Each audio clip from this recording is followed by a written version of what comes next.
Hey there, this is Stephanie Clark. I'm a board-certified psychiatric nurse practitioner. In this video, I want to go over a common emotional trap that we sometimes fall into, and that is thoughts masquerading as emotions. Our thoughts can be really sneaky, and sometimes they want you to believe the story that they're telling is the emotion that you're feeling. So let me give you an example.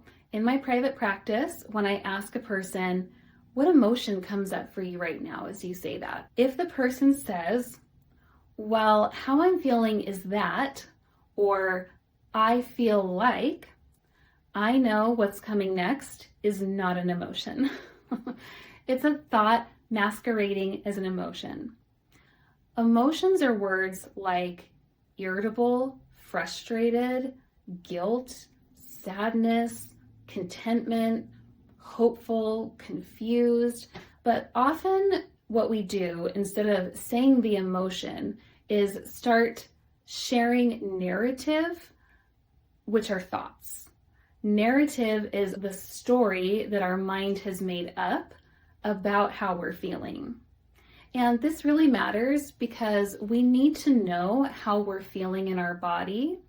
Emotions are coming up as messengers to share information with you, and often emotions speak to our needs being met or unmet.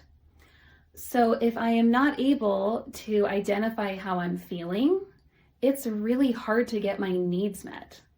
It's also hard if I don't have a good emotional vocabulary, because if I just know that I'm feeling bad, that's pretty vague and isn't going to give me or anyone else much information about what they can do or I can do to help myself get out of that emotional state.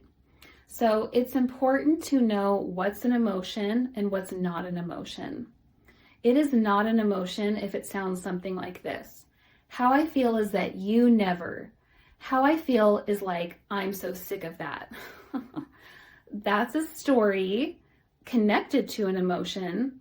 But as we grow in skill in understanding our own experience and growing in emotional intelligence, we want to create a bigger vocabulary for how we're feeling. And that does start with being able to identify what is an emotion and what is not an emotion. If you know someone who could benefit from better understanding their emotions, please share this video with them and follow me for more mental health support.